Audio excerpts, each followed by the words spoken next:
खबरों के निष्पक्ष विश्लेषण के लिए सब्सक्राइब करें Janatantra TV and press the bell icon. Never miss any update.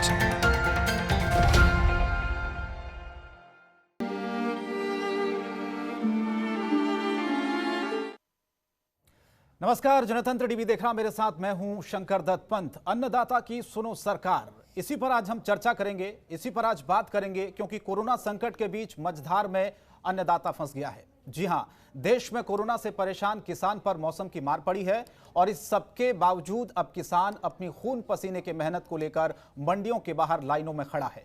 केंद्र सरकार ने साल 2020-21 के लिए गेहूं खरीदी का एमएसपी 1935 रुपए प्रति क्विंटल तय किया है, जिसे लेकर किसानों में आक्रोश है। दूसरी तरफ अब मंडियों में भी कोरोना का खतरा देखने को मिल रहा है, जिसे लेकर किसान दहशत में हैं। दिल्ली की आजादपुर मंडी में 11 व्यापारियों के कोरोना पॉजिटिव आने के बाद हालात और चिंताजनक बन गए हैं। ऐसे में किसानों की फसल खरीदी और मौसम की मार झेल चुके किसानों के सामने फसल को बेचना इस वक्त सबसे बड़ी चुनौती बन गया है। तो आज चर्चा करेंगे हम इसी मुद्दे पर।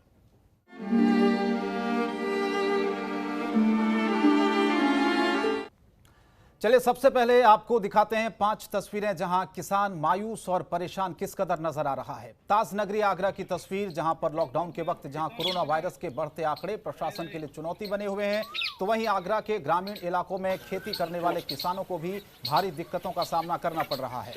झज्जर में भी सब्जी मंडी में एक सब्जी विक्रेता को कोरोना पॉजिटिव पाए जाने के बाद रविवार को झज्जर शहर की सब्जी मंडी, अनाज मंडी को आगामी आदेश तक बंद कर दिया गया है। यही हाल लखनऊ, लुधियाना और पटना का भी है, जहां किसान अपनी बारी का इंतजार कर रहे हैं। कुल मिलाकर यह कहा जा सकता है कि लॉकडाउन के कारण किसान की आमदनी पर बहुत ही नकारात्मक प्रभाव पड़ा है। इसके लिए सरकार को उचित और ठोस कदम उठाने की अब जरूरत है। तो तस्वीरें आप देखिए, देश के अलग अलग हिस्सों की तस्वीरें हैं, जहां पर एक तरफ कोरोना की मार, दूसरी तरफ किसान परेशान हैं मंडियों में, क्योंकि कोरोना का असर अब साफ तौर पर अन्नदाता के ऊपर भी देखा जा रहा है। बात यह है कि मंडी बंद होने से तो यो तो बंद है, जो माल तो उठ जाए तो कम फायदा यो बंद होने का जो तो फायदा है। जो माल की लिफ्टिंग जिसे होनी चाहिए वो नहीं हो रही इस प्रक्रिया से।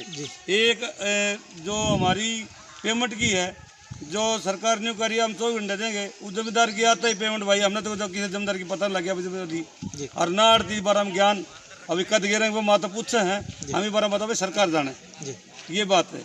और जो परचेज बंद करी गई, बंद तो चलो ठीक है भैया, इस दिक्कत के मारे कर दी, 2 दिन कोई दिक्कत नहीं। फिर इस एरिया के माल ने दूसरी जगह क्यों भेज रहे हैं? उस माल ने तो हमारा जो जमींदार यहाँ आना था, वो हमारे जो हमने 2 पैसे कमाने थे, वो जमींदार तो दूसरी मंडी भेज दिया और ये बंद होगी। तो इससे हमने इस बात का नुकसान भी है। हफ्ता भर पहले कृषि मंत्री हरियाणा सरकार यहाँ पधारे थे और उन्होंने हमारे को आश्वासन दिलाया था कि ये जो फड़ के नीचे बाजरा के कट्टे लगे हुए हैं, इनको हम 2 दिन में उठवा देंगे, जो कि आज तक नहीं उठे। अगर ये उठ जाएं तो यहाँ ज़मींदार अपना सरसों और गेहूँ इसके नीचे डाल ले, ताकि कभी बरसात आ जाए तो वो नुकसान नहीं होए। दूसरा मेरा ये पॉइंट है, अगर 2 दिन के लिए मंडी बंद करी थी, 2 दिन के अंदर लिफ्टिंग नहीं हुई है, अभी 1 दिन और मंडी बंद कर दी जाए ताकि पूरी लिफ्टिंग हो जाए और हमारा माल आराम से उतर जाए। और 3 दिन के बाद इसके अगले दिन मंडी को सुचारू रूप से चालू कर दिया जाए, ताकि जो किसान अड़ोस पड़ोस गांव के किसान हैं, उनका सरसों और गेहूं घरों के अंदर रखा हुआ है, वो अनाज मंडी के अंदर आ जाए और उनकी फसल की बिक्री हो जाए। गेहूं में पानी पड़ने के कारण सब ऐसे ही गेहूं सर गल रहा है, यह सब समस्या है। अच्छा, आप लोगों को सरकारी रेट पे ये अनाज को खरीदा जाता है पैक्स के तहत? नहीं, सब बनिया खरीदता है। मतलब जो बिचौलिए हैं वो खरीद के ले जाते हैं? हाँ हाँ। तो क्या रेट का ले जाते हैं वो? सरकार जो रेट तय किया है उससे कम रेट में ले जाते हैं? कम रेट में ले जाता है। धान खत्म हो गया, अब सुखाड़ हुआ और पैबे नहीं किया तो धान कहाँ से होगा? फिर गेहूं का फसल आया तो गेहूं के फसल कुछ खेत में है, कुछ खेरहान में है, पानी पड़ गया है, काला हो गया है, सुखा रहे हैं। अब कब सूखेगा, कब दमाएगा, इसका कौन जान रहा है। हमने यह तेली बनिया यह गांव घर वाला ले जाता है। अच्छा, जो बिचौलिया हैं वो खरीद के ले जाते हैं? क्या रेट का ले जाते हैं? वह है 17। और सरकार का रेट क्या है? सरकार तो है 21 से 1950। दिक्कत यही है कि इन सारे सब मारा पड़ गया।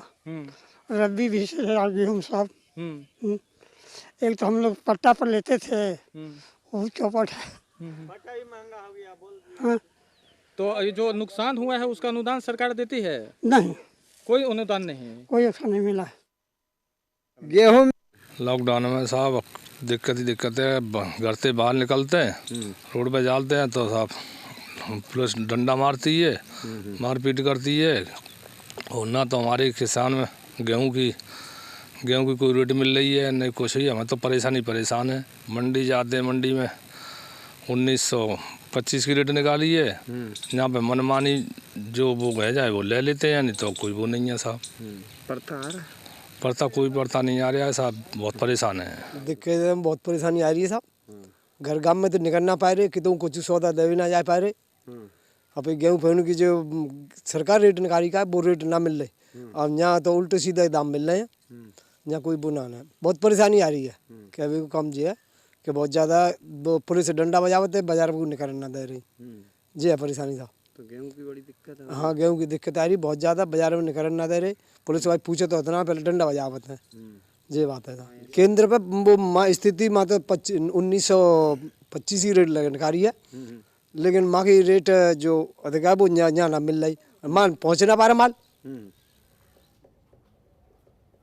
तो एक किसानों का अपने दर्द सुना, एक तरफ कोरोना की मार, दूसरी तरफ मौसम की मार, और तीसरी तरफ आप देखिए मंडियों के बाहर लंबी लंबी लाइनों में किसानों को खड़ा होना पड़ रहा है, लेकिन उनकी फसलों को वहां पर भी नहीं लिया जा रहा। किस तरह से किसान अपना दर्द बयां कर रहे थे, ये तस्वीरें हमने आपको दिखाई।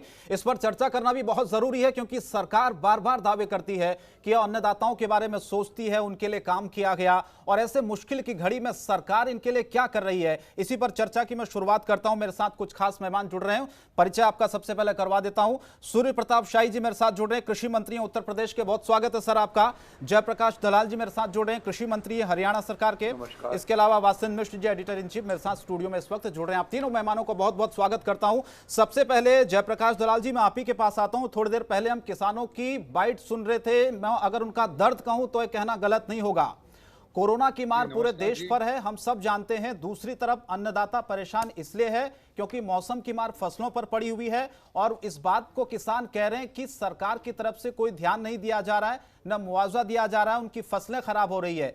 और खास बात तो यह है कि मंडियों में किसान जा रहे हैं, लेकिन वहां पर उनकी फसल लेने वाला कोई नहीं है, सुनने वाला कोई नहीं है। थोड़ी देर पहले किसान ये भी कह रहे थे कि आपसे उन्होंने बातचीत की है, लेकिन कोई समाधान नहीं मिला है। आपके पास क्या जानकारी, और आपने किसानों के लिए अभी तक क्या कुछ कदम उठाए हैं सर? नमस्कार जी, मैंने आपके सारे किसानों की बात सुनी है जी, और मैं लगभग 40 के आसपास मंडियों में जब हमारी परचेज शुरू हुई थी व्यक्तिगत तौर पे गया हूँ। 15 तारीख से हमारे मस्टर्ड की परचेज शुरू हुई और 20 तारीख से गेहूं की परचेज शुरू हुई।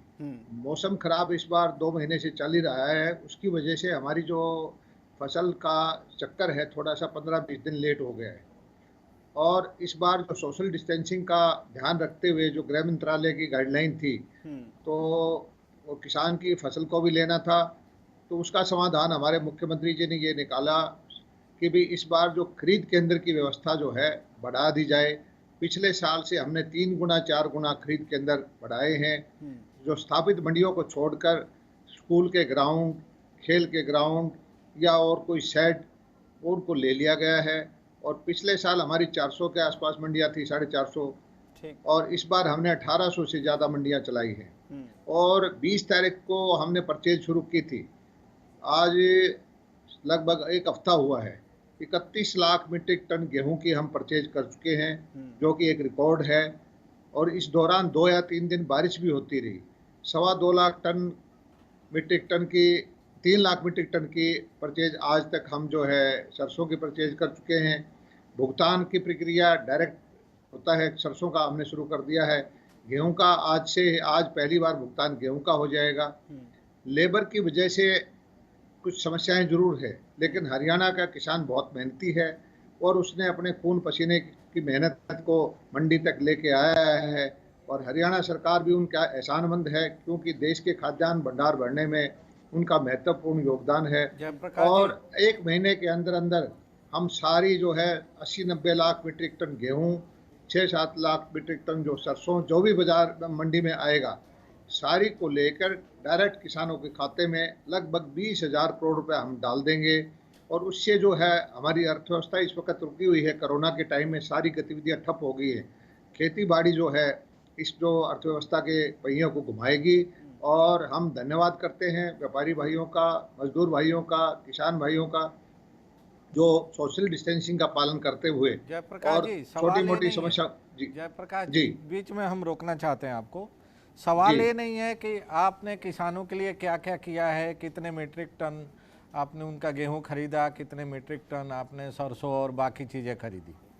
जो आपके हरियाणा के ही किसान अभी कुछ देर पहले हमारे चैनल पर अपनी राय रख रहे थे, आपने भी सुना होगा।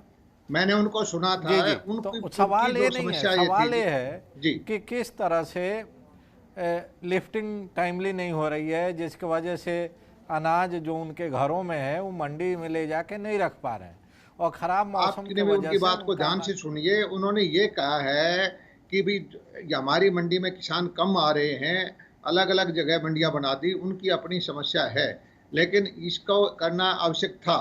और जो वहाँ पर शेड है उसमें पिछले साल की खरीद का बाजरा रखा हुआ था, आधा शेड भरा हुआ था, उसकी लिफ्टिंग मैंने कहा था कि शुरू करवा दीजिए ताकि नई फसल उसमें रख दें, और वो लिफ्टिंग शुरू हो गई है। लेबर की वजह से थोड़ा सा काम धीमे है। मैंने एक एक मंडी को मॉनिटरिंग कर रहा हूँ। प्रकाश जी, मैं आपकी ही बात को बोलना चाह रहा था कि आपके राज्य के किसान, आपने जो मौका मुआयना किया, आप जगह जगह गए, मंडियों में जाके आपने किसानों से बात की, उनकी समस्याओं को जानने की कोशिश की, इसकी भी चर्चा वे लोग कर रहे हैं। लेकिन साथ में जो चर्चा का सबसे बड़ा मुद्दा है कि एक तो उनकी उपज का समय से उसकी खरीद नहीं हो पा रही है, और दूसरा छोटे छोटे तकनीकी आधार पर किसानों को परेशान किया जा रहा है।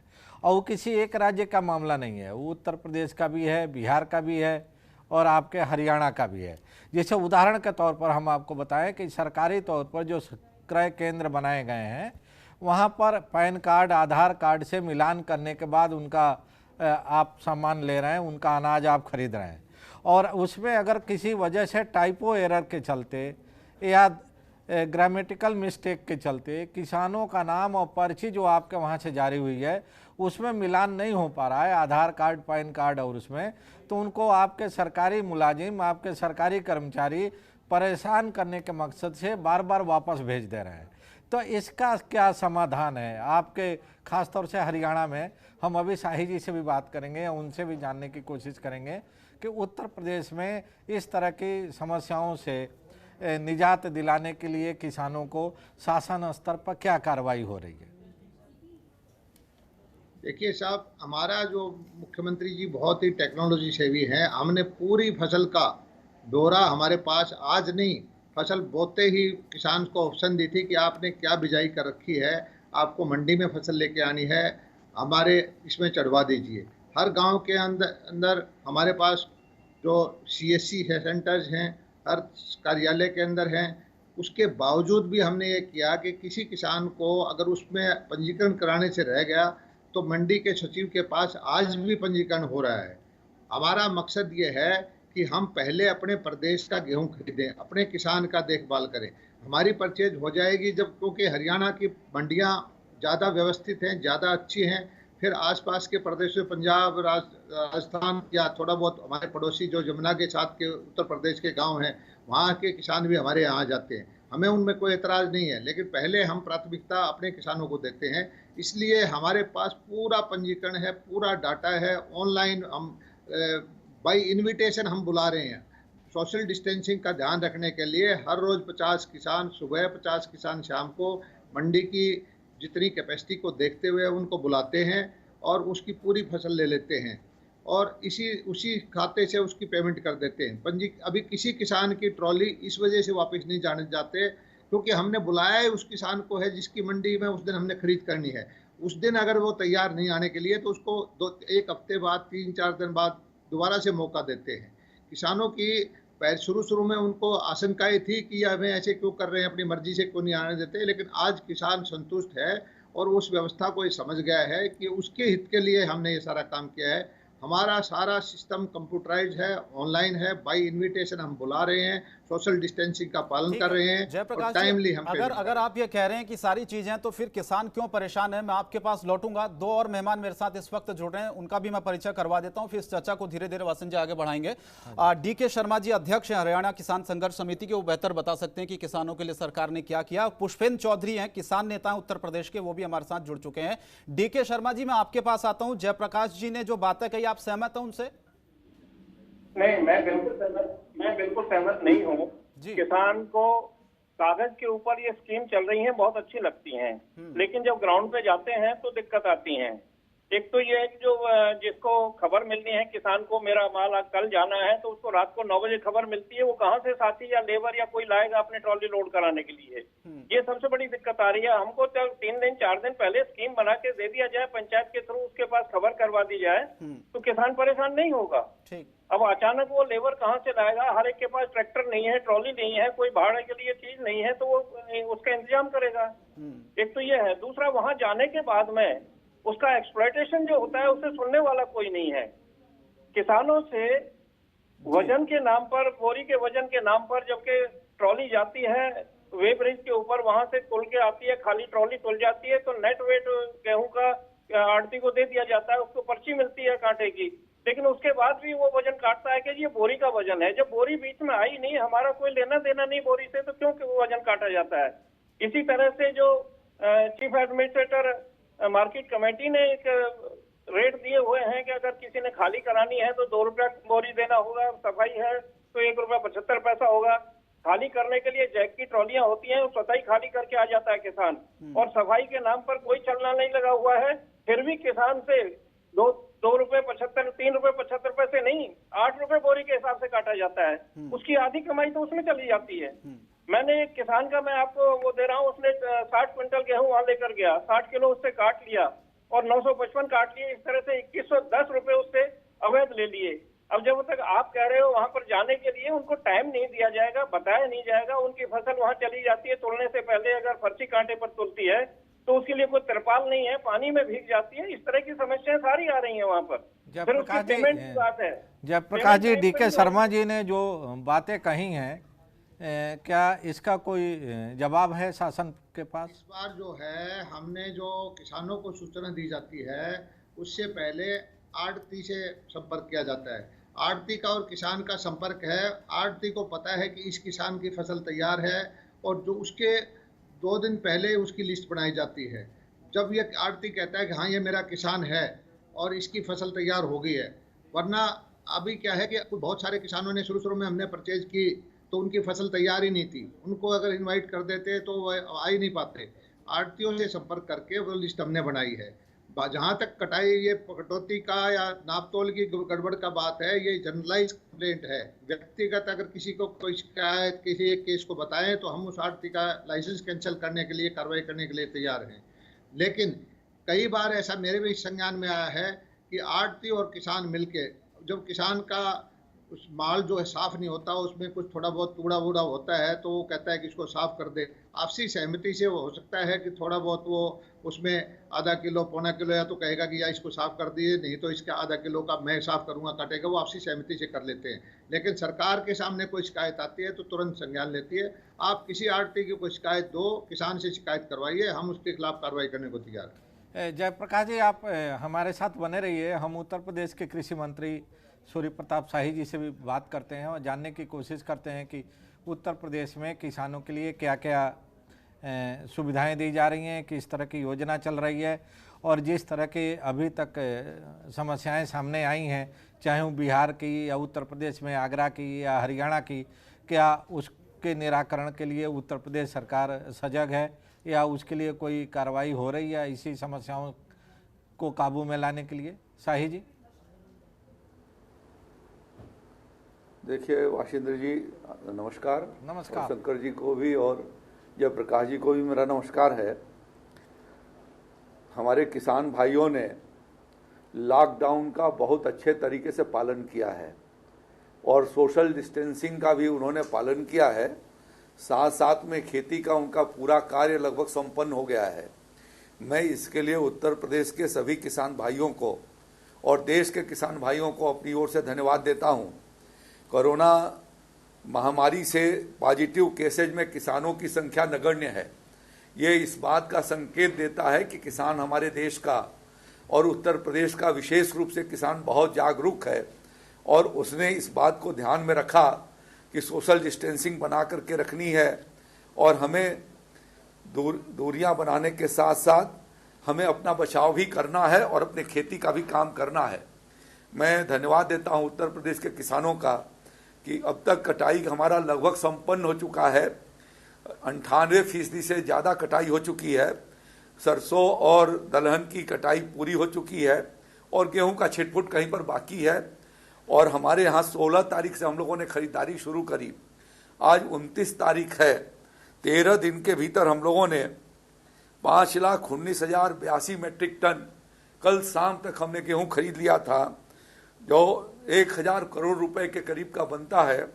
और इस 9 दिन के भीतर ही 200 करोड़ 92 लाख रुपए का भुगतान हमने लोगों ने किसान भाइयों को कर दिया है।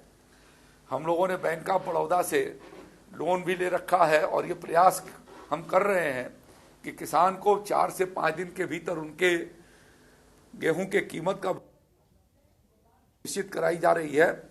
अभी थोड़ी सी कठिनाइयां रही हैं शुरुआती दौर में, लेकिन उन कठिनाइयों का समाधान हो गया है और रोज लगभग 50,000 मेट्रिक टन से ज़्यादा कल जो खरीदारी हुई थी उसके रिकॉर्ड जो हमारे पास हैं 67,73,000 मेट्रिक टन 67,000 मेट्रिक टन से ज़्यादा कल खरीदारी हमारी पूरी हुई। तो इस प्रकार से तेज गति से उत्तर प्रदेश में गेहूं की खरीदारी हो रही है। कल तक 5,176 क्रय केंद्र हमारे चालू हो गए थे और हम डिसेंट्रलाइज तरीके से अपने इन क्रय केंद्रों के माध्यम से भी खरीद कर रहे हैं। हम लोगों ने कृषि उत्पादक संगठनों को भी लाइसेंस दे दिया है, वो भी एमएसपी के भाव से वो खरीदारी कर रहे हैं और इसी प्रकार से अन्य रजिस्टर्ड सोसाइटियों को भी किया हुआ है। तो हमारे प्रदेश के भीतर इस तरीके की कोई समस्या नहीं है। ऑनलाइन का सिस्टम हम लोगों ने बना करके पंजीकरण कराया। पंजीकरण कराने के बाद हम उनको टोकन इशू कर रहे हैं। जब उनका सर्टिफिकेशन हो जाता है तभी हम उनका टोकन इशू करते हैं और जिस तारीख को टोकन जाता है उस दिन हम उनकी तौल करा लेते हैं।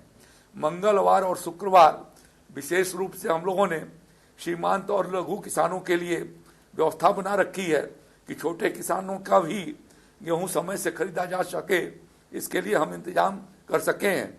जहाँ तक सवाल किसानों को, आपने सवाल किया था शुरू में कि इस कोरोना की हालत में सरकार ने क्या किया, इस संदर्भ में बताऊं कि हमेशा प्रधानमंत्री आदरणीय नरेंद्र मोदी जी और मुख्यमंत्री उत्तर प्रदेश के श्रीमान योगी जी दोनों का विशेष बल रहा है कि किसानों की समस्या का निराकरण किया जाए। और वन डे से हम लोगों ने उनकी समस्याओं के निराकरण करने के लिए खेती बाड़ी के कार्यक्रमों के लिए छूट दी।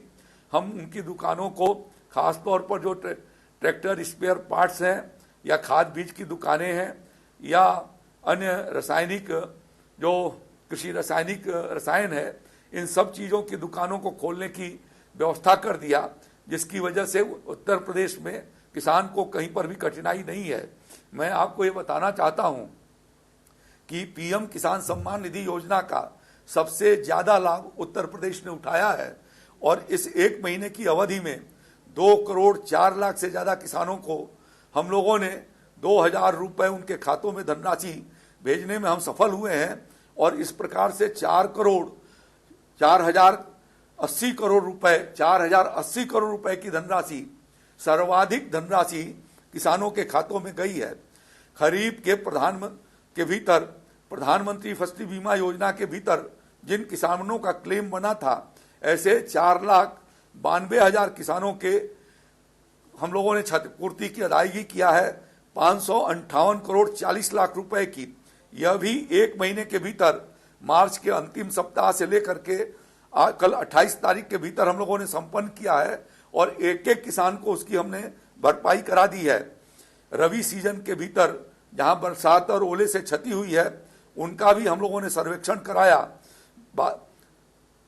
78,917 किसानों ने हम लोगों के पास आवेदन पत्र दिए थे और जिसके माध्यम से 62,097 किसानों का सर्वेक्षण का कार्य संपन्न हो गया है और उसमें भी 3,294 किसानों को 3,36,000। सूर्य प्रताप शाही जी, लेकिन आपने दो बातें कही थी अभी चर्चा के दौरान। आपने एमएसपी का जिक्र किया था और एमएसपी को लेकर 1935 रुपए जो रेट तय किया गया है उससे किसान तो खुश नहीं है, आक्रोश है किसानों में। उनका कहना है कि एमएसपी जितना मिलना चाहिए उतना नहीं मिल रहा है। और दूसरी दो सबसे बड़ी समस्या शाही जी ये है कि बिचौलियों से किसान बहुत ज्यादा परेशान है।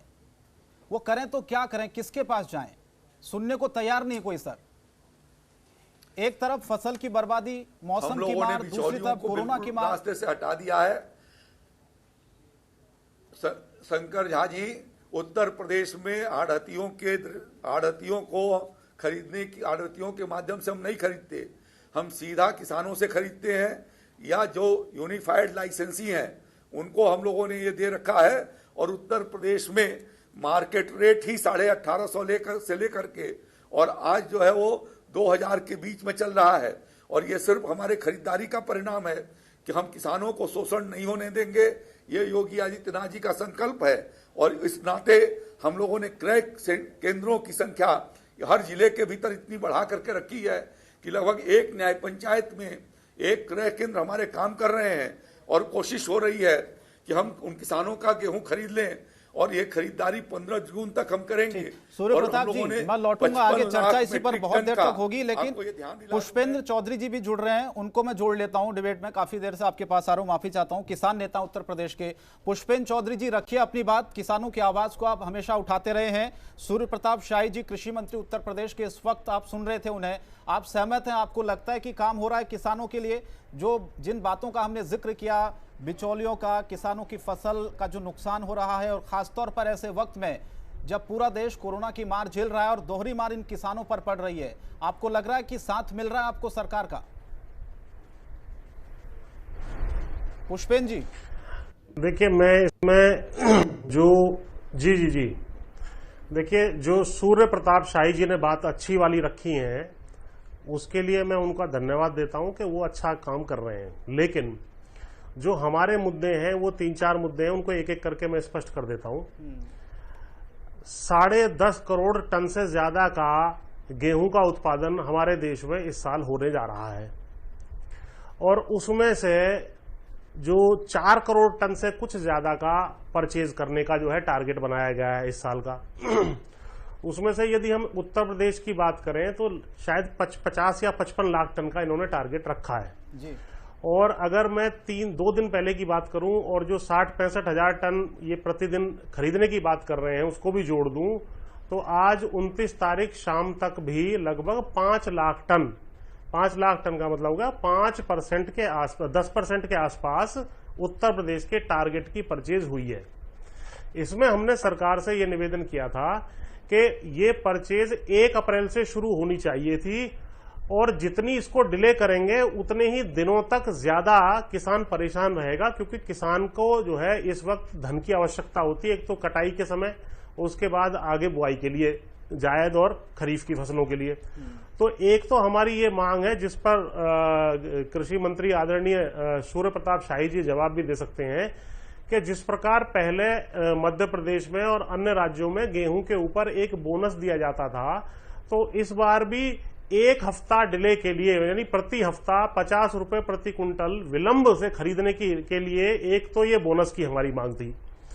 दूसरा, हमने ये निवेदन किया था कि क्योंकि सोशल डिस्टेंसिंग और शारीरिक दूरी बना करके परचेज करनी है, एक जगह भीड़ इकट्ठी ना हो, तो इस वक्त आप लोग एपीएमसी एक्ट के तमाम प्रावधानों को शिथिल करते हुए किसी भी व्यक्ति को कहीं से भी डायरेक्टली खरीदने की एमएसपी कम से कम हो, उससे ज्यादा में कोई खरीदना चाहे खरीद सकता है किसान से। एक तो ये आप इसमें लागू करें। एक इन्होंने ये बात कही है कि भाई पीएम किसान की, पीएम किसान एक बेहतरीन योजना है, बार बार हम इसकी तारीफ कर रहे हैं, लेकिन इसमें जो 6,000 रुपए की रकम दी जा रही है, आज की तारीख में जो किसान की आमदनी घटी है क्योंकि वो अपना माल नहीं बेच पाया, फल दूध सब्जियां अन्य नहीं बेच पाया और बर्बाद हुई, तो उसलिए उसका जो है 6,000 से बढ़ा करके इसको 24,000 रुपए कर दिया जाए तो किसान को कुछ राहत मिल सकती है। एक कारण ये भी है कि जो माइग्रेशन हुई है गांव की तरफ, तो जो किसान का बेटा शहर में से उसको कुछ 5-10 हजार रुपए प्रति माह भेज देता था, वो भी खाली बैठ गया आकर के, उसको भी अब हाथ को एक को और खिलाना पड़ेगा। तो इसलिए 6,000 से 24,000 करना ये अनुकूल रहता। दूध के विषय में हमारी बार बार मांग है, दूध के रेट 30 से 35% शाही साहब गिर चुके हैं। इस वक्त किसान को आपकी बहुत आवश्यकता है। पशुपालन दुग्ध उत्पादन से 1/3 आमदनी कृषि क्षेत्र की होती है। तो इसमें यदि आप सहकारी डेयरी प्राइवेट डेयरियों का आदेश दे देते और इस सारे दूध को फरवरी के रेट पे ही खरीद करके गरीबों को, मरीजों को, बच्चों को क्वारंटाइन केंद्रों में आदि वितरण कर दिया जाता तो एक अच्छी मदद किसान को मिल सकती थी। इसके अलावा किसान क्रेडिट कार्ड की हमने बार बार मांग की है, इसकी लिमिट तत्काल दुगनी कर दी जाए तो एक धन का प्रवाह ग्रामीण क्षेत्रों में बनेगा और उसका ब्याज दर 1% किया जाए और किसान की सारी किश्तों को लोन अदायगी को 1 साल के लिए विलंबित किया जाए। तो यदि ये कुछ मांग ये माने और इसको जो है इस पर कुछ गौर करें, विशेषकर बोनस वाली मांग को, तो जी ठीक है। सूर्य प्रताप जी, छोटे छोटे सवाल हैं, छोटे छोटे जवाब मैं चाहूंगा क्योंकि किसान सर परेशान है। आज भी आपने बहुत सारी उपलब्धियां गिनाई, उनकी चर्चा भी हम लगातार अपने कई कार्यक्रमों में करते हैं, लेकिन ये भी तो समस्या है जो सरकार को माननी चाहिए। ये तो पुष्पेंद्र जी की मांग है और आज ही आपने अखबारों में पढ़ा होगा कि हमारी सरकार जो है एशियन डेवलपमेंट बैंक से 1 लाख करोड़ डॉलर का कर्ज ले रही है। तो ऋणम कृत्वा घृतम पिबेत नहीं चल सकता। जो हमारे पास संसाधन होंगे उन्हीं संसाधनों के भीतर ही सबकी व्यवस्था की जा सकती है और उस व्यवस्था के अंतर्गत माननीय प्रधानमंत्री मोदी जी ने 1,65,000 करोड़ रुपए की कल्याण योजना की शुरुआत कराई और वह 1,65,000 करोड़ रुपए का सर्वाधिक लाभ जो है वो ग्रामीण क्षेत्र की और ग्रामीण अर्थव्यवस्था को मिल रहा है। हमारे प्रदेश के भीतर 15 लाख से ज्यादा हम लोगों ने श्रमिकों को 1,000 रुपया उनके खातों में भेज दिए हैं। अगले महीने में भी 1,000 रुपए उनके खातों में भेज रहे हैं। जो नगरीय क्षेत्र के भीतर आकर के काम करते थे और आज बेरोजगार हैं, ऐसे लगभग 6.5 लाख मजदूर भाइयों को हमने वो धनराशि उनके खातों में भेज दी है। 85 लाख से ज्यादा लोगों के पेंशन हम लोगों ने एडवांस कर दिए हैं और इसी तरीके से मनरेगा मजदूरों को 650 करोड़ रुपए का हम लोगों ने भुगतान कर दिया है। अभी हमने आपको बताया कि खरीफ में जिन बीमा किसानों के भीतर जिनकी क्षति हुई थी 558 करोड़ 40 लाख रुपए की 4,92,000 किसानों के खातों में हम उसका भुगतान करा चुके हैं और 17,000 करोड़ से ज्यादा की गन्ना किसानों के गन्ना मूल्य के कीमत का भी आज की तारीख तक भुगतान किया जा चुका है। तो जो हमारे पास संसाधन है पुष्पेंद्र जी, उन संसाधनों का ज्यादा से ज्यादा उपयोग किसान भाइयों के हित में हो, उसके लिए हम लोगों ने ये प्रयास शुरू किए हैं। पिछले साल जो गेहूं की एमएसपी थी, इस साल भारत सरकार ने 85 रुपए कुंटल बढ़ाई और 200 रुपए कुंटल डीएपी की कीमतें भारत सरकार ने घटाई और राज्य ने लगभग 35 रुपए डीएपी यूरिया की कीमत प्रति बोरी घटाई। तो हमने कोशिश किया कि इनपुट को कम किया जाए और आउटपुट को बढ़ाया जाए। आज जरूरत इस बात की है कि किसान का गेहूं हम समय से खरीद लें और सही तरीके से उनको जो उचित मूल्य है उनका भुगतान हम समय के भीतर कर दें। मैं जानता हूं कि पहले जो गेहूं की खरीदारी होती थी, इसी उत्तर प्रदेश में योगी आदित्यनाथ जी की सरकार आने के पहले जो सरकार थी समाजवादी पार्टी की, 7 लाख मेट्रिक टन गेहूं की खरीदारी करती थी और 3-3, 4-4 महीने उनके भुगतान नहीं होते थे। अगस्त और सितंबर में जाकर के उन किसान भाइयों के भुगतान हो पाते थे। आज हम लोगों ने ये संख्या बढ़ा करके पिछले वर्षों में 52 लाख 53 लाख मेट्रिक टन खरीदारी हमने किया है और इस साल हम 55 लाख मेट्रिक टन गेहूं की खरीदारी करेंगे। हम लोगों ने आज की तारीख में, जब अन्य राज्यों की चीनी मिलें बंद हो गई हैं, उत्तर प्रदेश के भीतर हमारी 81 चीनी मिलें आज भी रन कर रही हैं और हम लोगों ने तय किया है कि एक गन्ना किसान का पेराई करने के बाद ही मिल बंद होगी। तो राज्य के भीतर मैक्सिमम कोशिश हम लोगों ने किया है कि किसान की समस्या का समाधान करें। इसी तरीके से दूध के किसानों का, हाँ शुरुआती दौर में कठिनाई थी, लेकिन आज 70 से लेकर के 80 लाख लीटर रोज दूध की खरीदारी हो रही है और जो 25 रुपए रेट थे आज वो रेट बढ़ करके 35 से 40 रुपए हो गए हैं। जितने भी पाउडर चलाने वाले जो दूध के पाउडर बनाने वाले जो हमारे संयंत्र हैं प्रदेश के, सबको हम लोगों ने चालू करने की इजाज़त दे दी। और उन्हीं के चालू करने की वजह से जो पाउडर उन्होंने बनाना शुरू किया है, क्योंकि दूध की खपत बाजारों में आज 35 से लेकर के 36 लाख लीटर तक है। हम डोर टू डोर सप्लाई करा रहे हैं, लेकिन जो शेष 30-35 लाख लीटर बच रहा है उसका हम पाउडर बना रहे हैं। और दूध के दाम भी किसान को आज जो लॉकडाउन जब घोषित किया गया था उससे बढ़ करके 10 से 12 रुपए लीटर हो गया है। और हम लोगों ने प्रयास किया है अच्छी बात है, मंडियों के भीतर भी सोशल डिस्टेंसिंग करके उसका समय को रेगुलेट करके उत्तर प्रदेश में ऐसी समस्या जो अभी हरियाणा के भीतर या बिहार के भीतर बताई गई है, वह समस्या उत्तर प्रदेश के भीतर आएंगे सर, आगे सवालों का सिलसिला जारी रहेगा। वासिम जी, मैं आपको जोड़ना चाहता हूं। सूर्य प्रताप जी कह रहे हैं कि ऋणम कृत्वा घृतम पिबेत वाली स्थिति ना हो, जितना हो रहा सरकार उतना कर रही है। आप किसानों को कहां देख रहे हैं अभी इस वक्त? शाही जी, आपने जो विस्तार से बताया उत्तर प्रदेश में जो भी योजनाएं चल रही हैं, जो भी आप लोगों ने मदद की है किसानों की, ये बहुत अच्छी बात है। लेकिन मेरे मन में 2-3 और सवाल है। एक तो ये कि उत्तर प्रदेश आबादी की दृष्टि से, उत्तर प्रदेश भौगोलिक दृष्टि से भले ही बहुत बड़ा राज्य है, लेकिन संपन्नता के मामले में हरियाणा हम लोगों से काफ़ी आगे है। और हरियाणा की सरकार ने इस बार जिस साइंटिफिक तरीके से अपनी मंडियों के जरिए किसानों को वहाँ फ़ायदा पहुँचाया है या पहुँचाने की कोशिश कर रही है, क्या उससे हम लोग भी सबक ले सकते हैं क्या कि उत्तर प्रदेश के किसानों को भी उसी तरह के साइंटिफिक तरीके से उनके उत्पादन की खरीद की जा सके? बता रहा हूं मैं आपको। दूसरा शाही जी, सवाल ये है कि जो उत्तर प्रदेश के बुनकर हैं मजदूर, वो भी एक तरह से उनकी जीविकों का सबसे बड़ा साधन वही कताई और उनका जो हैंडीक्राफ्ट है वो है। और इस कोरोना महामारी के चलते उनका भी कारोबार बुरी तरह से ठप पड़ा है।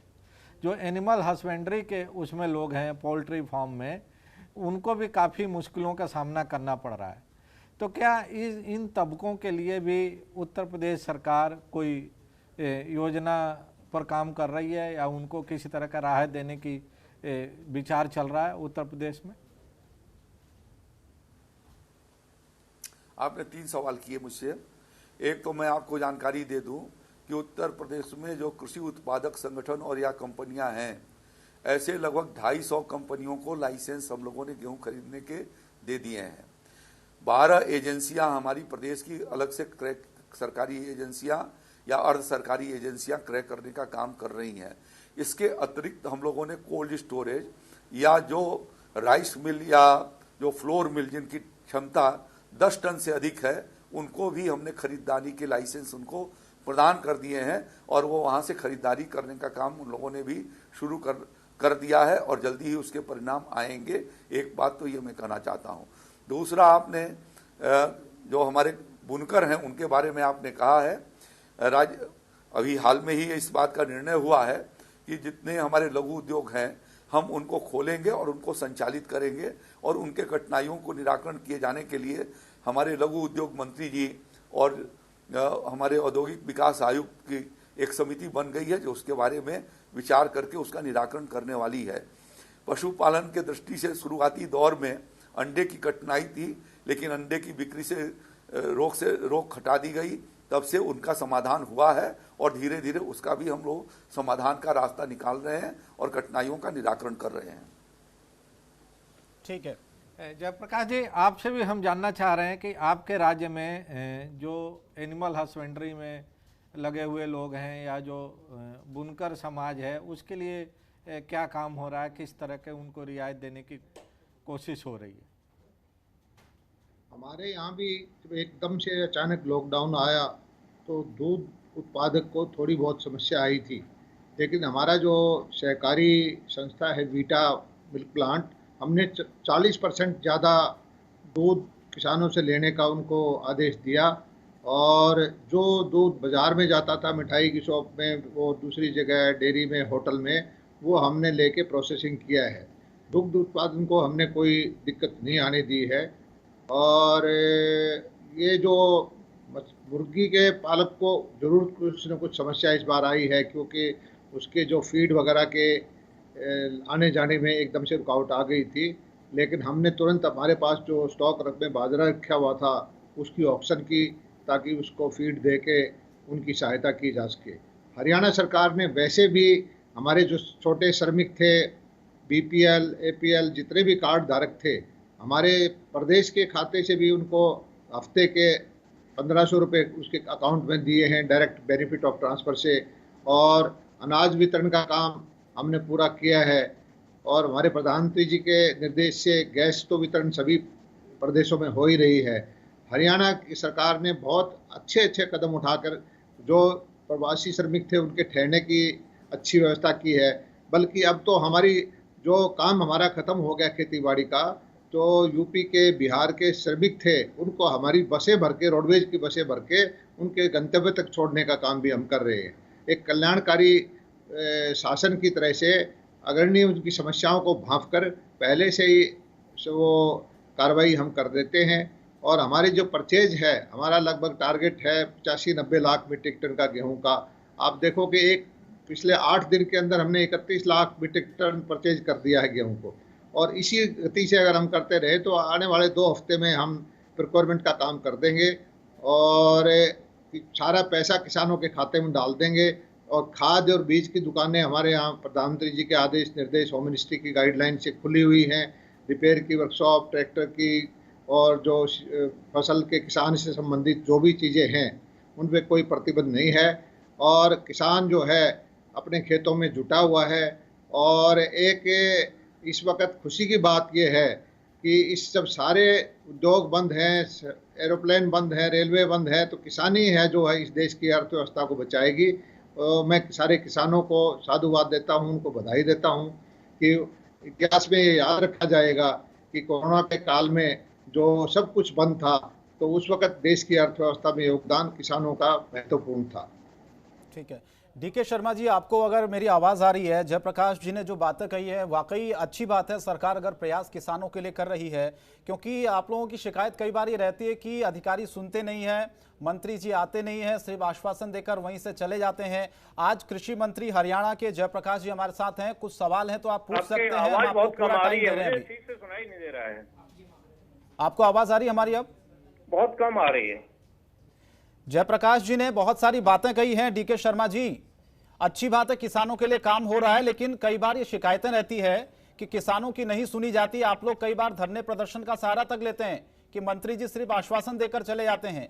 आज हम आपको पूरा मंच दे रहे हैं, आपके पास पूरा वक्त है, सवाल पूछ सकते हैं आप। हरियाणा के कृषि मंत्री हमारे साथ सीधे जुड़े हुए हैं इस वक्त, बोलिए।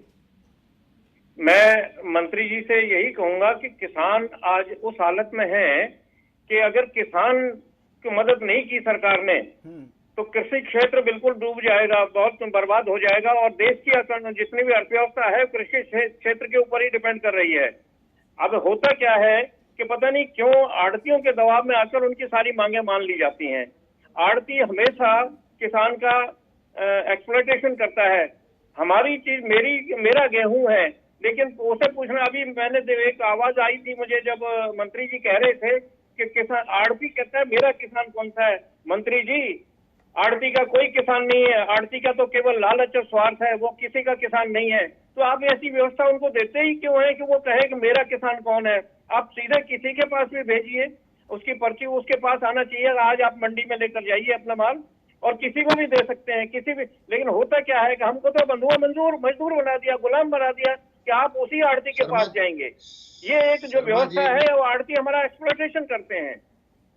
शर्मा जी, आपको हमारा हरियाणा सरकार का धन्यवाद अदा करना चाहिए। कोरोना के वक्त में सारे आड़तियों ने स्ट्राइक कर दी थी, लेकिन हरियाणा सरकार झुकी नहीं। हरियाणा सरकार ने कहा कि किसान का पैसा किसान के खाते में जाना ही चाहिए, इस चीज़ पे हम कोई समझौता नहीं करेंगे। बहुत सारी मंडियों में आड़ती नहीं आए, हमने एफपीओ के द्वारा, हमने कोऑपरेटिव सोसाइटी के द्वारा, और जहाँ पर वो भी उपलब्ध नहीं थी सरपंचों को अथॉरिटी दी और ये परचेज चलाई। आपको अच्छी भली भांति पता है कि इस बार जो है हम किसान के साथ खड़े रहे, और इस चीज़ के लिए आपको भी मानना चाहिए कि किसान हितैषी हमने स्टैंड लिया है और आड़ती हड़ताल करते रहे। हमने बिल्कुल टस से मस नहीं हुए। हमने कहा कि किसान को आगे से हम बिल्कुल जो है किसान के खाते में पैसा डालेंगे, और सरसों का पैसा जो है किसान आड़ती को सिर्फ उसका कमीशन मिलता है, सरसों का पैसा डायरेक्ट उसके किसान के खाते में जाता है। इस बार आड़ती की एक बात मांगी थी कि हमारा लेन देन है, हमने कहा कि किसान की सहमति लीजिए, लिखवा कर लीजिए, और हम उसका पैसा उसकी सहमति से जो करके बाकी पेमेंट उसके 48 घंटे में करिए। इसी बात पे हमारा उनसे समझौता नहीं हुआ। अब आड़ती मान गए हैं और वो समझ गए हैं कि आने वाले युग में किसान को आज़ादी मिलनी है। कि हरियाणा सरकार जो है किसानों के लिए किसी भी हद तक जाने को तैयार है, और आगे से हम कोशिश करेंगे कि किसान को अच्छे से अच्छा भाव मिले, किसान की डायरेक्ट परचेज हो, किसान की तरफ किसी भी तरह की कटौती ना हो। जयप्रकाश जी से पूछने के लिए, हाँ बोलिए आप। नहीं, मैं सूर्य प्रताप जी से पूछना चाह रहा हूं, अगर आप आज्ञा दे तो। नहीं, शाही जी तो चले गए, उनको किसी और मीटिंग में जाना था, तो जयप्रकाश जी हैं, आप उनसे बात कर सकते हैं। अच्छा जी, इनसे मैं ये पूछना चाहता हूं, आदरणीय कृषि मंत्री जी हरियाणा, कि जब किसान की आमदनी इतनी कम हो गई है तो आप लोग गेहूं के ऊपर एक तो जो है आपने जो विलंब से परचेज शुरू किया है उसके लिए 50 रुपए प्रति कुंटल प्रति हफ्ता एक जो है विलंब शुल्क दें। दूसरा, क्योंकि ब्याज देता है ना किसान जहां से पैसा लेता है उसको ब्याज देना पड़ता है पूरे महीने का 2% का।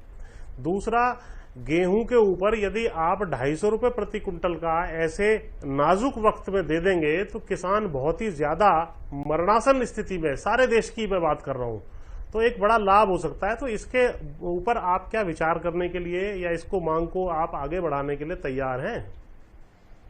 शर्मा जी, पहली बात तो ये मैं कहता हूं कि लॉकडाउन की स्थिति में भी हमने विलंब से परचेज शुरू नहीं की। इस बार आप समझ सकते हो कि हर तीसरे दिन बारिश होती रही, मौसम ठंडा रहा, 15-20 दिन फसल ही लेट हो गई थी। हमारे यहाँ कुछ क्षेत्र में तो अभी तक भी कटाई का काम जारी है।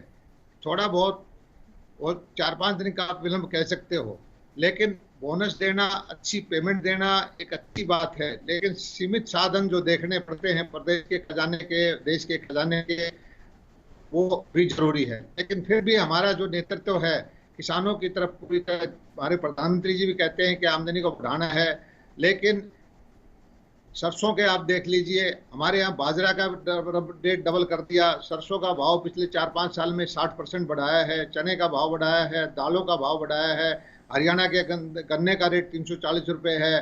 मतलब बहुत सारी चीज़ें कह सकते हैं धीरे धीरे बढ़ा दें। अकेले गेहूं से ही सारी अर्थव्यवस्था नहीं चलती। हम कई चीज़ दूरदृष्टि के देखते हुए जिन चीज़ों का हम बाहर से इंपोर्ट करते थे, जैसे पाम ऑयल का, उसकी वजह से सरसों का रेट इतना बढ़ा दें कि हमें किसान का उत्पादन बढ़ जाए, तेल की खपत बढ़ जाए, खाद्य में काम आ जाए।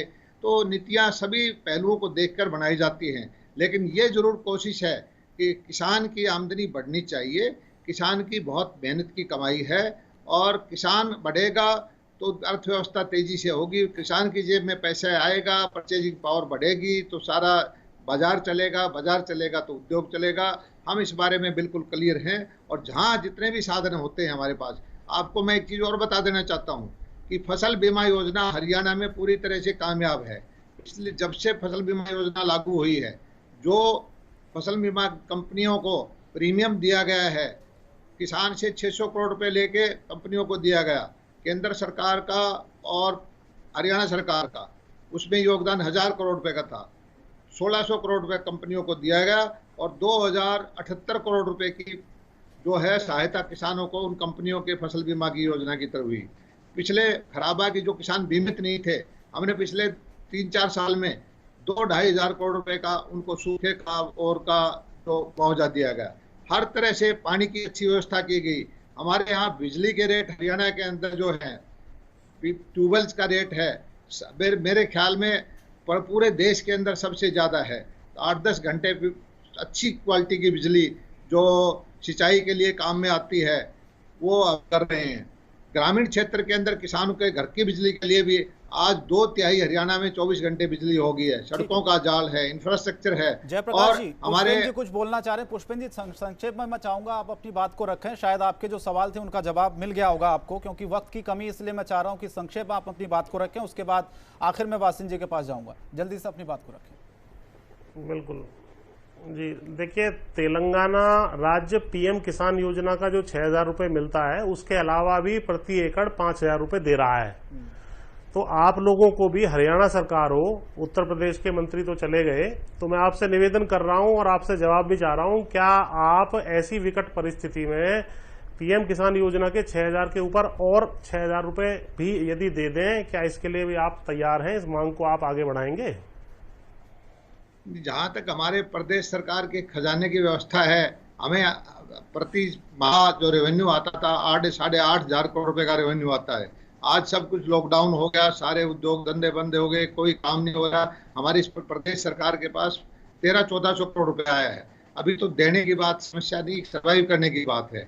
हाँ, लेकिन हरियाणा के अंदर जो हमारे पास रेवेन्यू के साधन अच्छे होंगे, कुछ देने की पोजीशन में होंगे, तो हरियाणा सरकार आप हर चीज में किसानों के लिए, हमने किसान परिवार योजना बना रहे हैं, किसानों की मैपिंग कर रहे हैं, जो कमजोर वर्ग है उसको खाते में कुछ पैसे जरूर देंगे। बुढ़ापा वृद्धावस्था पेंशन जो है हरियाणा में, पूरे देश में मेरे ख्याल में किसान के जो 60 साल से ऊपर के बुजुर्ग हैं सबको हम 3,000 रुपये देते हैं। ऐसी कल्याणकारी योजनाएं बहुत सारी हैं जो किसान को इधर से उधर से, दाएं से बाएं से, एक ट्यूबवेल का पैसा, बिजली का खर्चा अगर कॉमर्शियल रेट से, गांव के घर के रेट से लिया जाए तो एक बोरवेल पर का खर्चा 1.25 लाख रुपए की बिजली है। उसके बदले में हम 10-15 हजार रुपये एक साल का उसका लेते हैं। तरह तरह से सब्सिडी हम दाएं बाएं से करके मदद तो कर रहे हैं किसान की। जो हमारे खजाने, जो हमारी सामर्थ्य है, वो किसान की तरफ पूरा ध्यान है। जयप्रकाश जी, खासतौर से उत्तर प्रदेश के लिए और दिल्ली के लिए हरियाणा सरकार क्यों थोड़ा संकुचित माइंड से काम करने लगती है जब पड़ोसी राज्यों की मदद की बात आती है, वहाँ के किसानों की मदद की बात आती है? तब हरियाणा के अंदर अब थोड़ा सा हमने दिल्ली के बॉर्डर को स्ट्रिक्ट किया है। पिछले 15 दिन में जो भी हमारे यहाँ केस आता है, हरियाणा 3 तरफ से दिल्ली के साथ घेरे हुए है। हमारे लोग हरियाणा में, दिल्ली में जो हेल्थ वर्कर हैं, पुलिस वाले हैं, हमारे सारे जो है हरियाणा के घर में आते हैं, सर्व नौकरी वहाँ करते हैं। उसकी वजह से बहुत सारे केसेज हो गए। इस वजह से हमने थोड़ा सा स्ट्रिक्ट बॉर्डर को किया है। लेकिन दिल्ली हिंदुस्तान का दिल है, हमारी राजधानी है। ये कोरोना की सिचुएशन में सारे अपने अपने प्रदेश की जिम्मेदारी हर प्रदेश के मुख्यमंत्री की, हर प्रदेश की सरकार की है कि अपने नागरिकों की सुरक्षा दे। उसके लिए कोई भी नियम कानून का लागू करना है तो करे। और हम फिर भी कोशिश कर रहे हैं कि हरियाणा में कोरोना की बीमारी से काफ़ी हद तक हमने इसको कंटेन किया हुआ है। लगभग 70% पेशेंट हमारे ठीक होकर चले गए हैं। एक्टिव पेशेंट हमारे 100 से कम हैं और उनको अच्छे उपचार करके, और सिर्फ 3 ही कैजुअलिटी अभी तक हुई, डेथ हुई है दुर्भाग्य से। वो भी 3 नहीं होनी चाहिए थी। लेकिन हमारी कोशिश ये है, पूरा प्रशासन पूरा जागरूक है कि हमारे यहाँ किसी भी तरह के जान माल का नुकसान ना हो, आर्थिक नुकसान ना हो, नागरिकों को कोई दिक्कत ना हो। पूरी सरकार इस चीज में बिल्कुल सर, सरकार को काम करना भी चाहिए। आखिरी कमेंट वासिन जी मैं आपसे चाहूंगा जाते जाते, दावे अपनी जगह हैं, क्योंकि किसानों का मुद्दा तो हमेशा रहा है। चुनाव के वक्त किसानों की याद आती है, हम सब जानते हैं इस चीज़ को, लेकिन किसान आज भी वहीं खड़ा है। आप क्या समझते हैं इस पूरे अभी जो संकट किसानों के ऊपर आया हुआ है कोरोना काल के दौरान? शंकर, सबसे पहले तो हम धन्यवाद देना चाहते हैं जयप्रकाश जी को, सूर्य प्रताप शाही जी को और अपने इन दोनों पैनलिस्ट को कि इन लोगों ने बहुत ही सकारात्मक सुझाव भी दिया और अपनी सरकार के द्वारा किए गए कार्यों से हमारे दर्शकों को और हमारे चैनल के माध्यम से किसानों तक पहुंचाने की कोशिश की।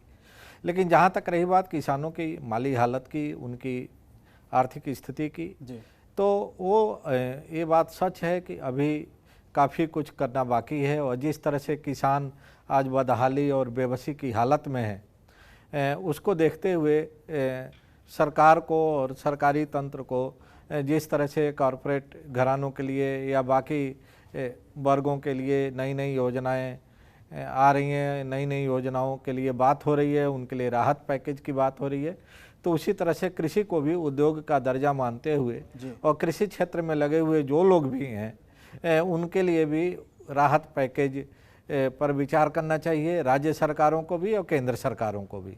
अगर ऐसा नहीं हुआ तो जो हमारे देश का मेरुदंड है, जिसके बारे में कहा जाता है कि हमारे देश की जो अर्थव्यवस्था है वो एग्रो इकोनॉमी है, यानी कृषि आधारित अर्थव्यवस्था है, और अगर किसान ही नहीं बचेंगे और किसानों की हालत में सुधार नहीं हुआ तो आने वाले समय में देश की अर्थव्यवस्था को पटरी पर लाना बहुत मुश्किल होगा।